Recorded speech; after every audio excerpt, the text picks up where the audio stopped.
Hello there guys, NikoTheShrek here, and I have a bit of a different video for you, as it would be. So, with me today is the Star Wars Battlefront 2015 game. It is currently on. How I got it? How did you get it? Why did you get it? It is currently on sale on the PlayStation for $5.99. And I'm talking about the Ultimate Edition. The Ultimate Edition is $5.99.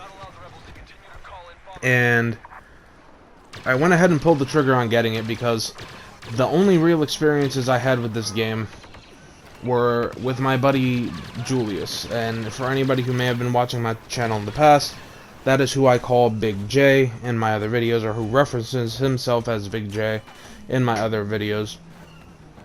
We used to play this game for hours on hours on hours on end at his house because he didn't quite have Wi-Fi at the time, so we played a lot of the missions, the survival, and the single player split screen kind of material, and we would just play and play and play and play and play, and that was like the one thing we'd play for so long, and we were just having a blast with enjoying ourselves on the game. And when I saw this on sale, since I only recently got a PS4, I kind of saw this and I was like, I remember having so much fun with that game. I wonder if I would have the same amount of fun, as of now. Like, is it still active and whatever the case may be? And I kind of looked at it and I'm like, well, this is a very new sale, like a very recent sale. It's recently implemented. The Ultimate Edition for $5.99. I was like, whatever. I'll pull the trigger on it. Worst case scenario, I play a bunch of the single player stuff again all the time, because online is trash or something. But I went ahead and took a leap of faith, pulled the trigger, and oh my god, was I not upset. Because not only did I end up buying it, and I tried the online just to be sure. The first thing I did was I tried the online, so I knew for a fact what I was getting into, and kind of how it was going to work for the multiplayer in the future. And instantly, the moment I queued up, it searched momentarily for a game, it went ahead and selected my game, threw me into a full lobby of people, just a 22 versus 22 is this particular gameplay footage. You're seeing 22 versus 22. All those ships in the air, those are people. All the boots on the ground, those are people. There are people manning some of the AT-AT guns. And, some of the turrets you see laying around on the battlefield. And it has been such a blast so far. I am thoroughly impressed, not only with how the multiplayer is holding up because of the player base, but the fact that it still has full support. There are no hackers in the servers. I haven't experienced any issues with any unfairness. I just started playing for the first time ever on the multiplayer, and I was doing pretty damn good for what it's worth. I had basic weapons, the default weapons, nothing special, and I don't even have them all unlocked, to be honest. But I was sitting here playing, using whatever I had at my disposal, and I was having a blast. I was having a good time. More so, honestly, than I had playing on my PC with Battlefront 2. The newer Battlefront 2. And made in 2017. I, for one, found this to be a more sound experience in regards to there was no dragged out lag. There was no super glitchiness. There was nothing causing me to rip my hair out and go, this game is so broken and so bugged and so laggy, I don't want to play it. The Battlefront 2 servers are very unstable. Graphically speaking, it is not all that much better than this game, and if there is much improvement at all. And honestly, the simplicity of this particular title, the first 2015 Battlefront, is what makes it better to me. Because while on one page we did not get an exact Battlefront replica from the olden days, from the early 2000s, which were wonderful, beautiful games, and I loved them. But, you know, I'm not mad about that. It doesn't have to be a replica of those games for me to enjoy the title for what it is, and that is a Star Wars Battlefront title. And I was not, like I said, I was not at all upset that I actually got to play this game and that I actually took this on and took the risk, because there's so much going on still with this game, and people are playing the shit out of the multiplayer. I was even able to play some of the smaller game modes, like Cargo Battle, which is like capture the flag, and the Hero Battle servers, from what I understand, are pretty loaded. Haven't tried that yet, but I know for a fact that they are busy. People love playing the Hero Battles. I don't blame them. I do not blame them at all. This game has had its issues. The 2015 version had its issues for sure, but I assure you, they are far outweighed by the amount of fun you could potentially have with this game. And, you know, especially if you're talking about getting together with friends and playing as well, or you've been looking for a game to play on the couch with your loved one or your siblings or your family, this game is one of the ones that you should be picking up if you haven't played it already. And if you have, go ahead and revisit the title if you don't have it for the PS4, because $5.99 is not a bad sale for the Ultimate Edition, and honestly speaking, you could probably find it for similar prices elsewhere on other consoles, other platforms. So feel free to kind of take a look around and kind of take a look for yourself. But from what I played personally on the PS4, and in this footage as of March 9th, 2020, I just have to emphasize that, March 9th, 2020, this game is still fully alive, fully active, full swing. I've not had a single issue getting into any matches, and honestly, I have no regret in getting the game. That's how I've been getting stuttering. That's how I've been getting most of the games that I play recently, is either they are free on the market or they're on super discount sale. PS Plus gives a lot of free games. They give 2 free games per month, and last month they gave a total of 6 if you want to break down the BioShock collection as 3 games.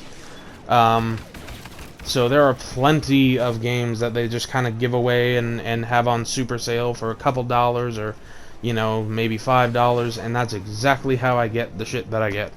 I am not a super major YouTuber streamer that makes mega booga bucks. I thrive on things like deals and sales and picking up a game later after its release, because that's how I am able to afford checking these things out otherwise. Which, you know, no shame there, no complaints. I'm not asking for pity, but it's just that's the reason why I'm getting to this game as of now, and not as opposed to earlier. And I'll tell you now, I'm enjoying it. I mean, there's just so much that I ended up doing, and I just enjoyed in this particular mode the Walker Assault, the amount of massive, large-scale battling I was doing, and the sheer amount of just intensity there were at times where, you know, I played other Walker Assaults on different planets that ended up where we were just warring back and forth and back and forth and back and forth, and they were on their game when it came to activating those the Y-Wing little lock-on systems.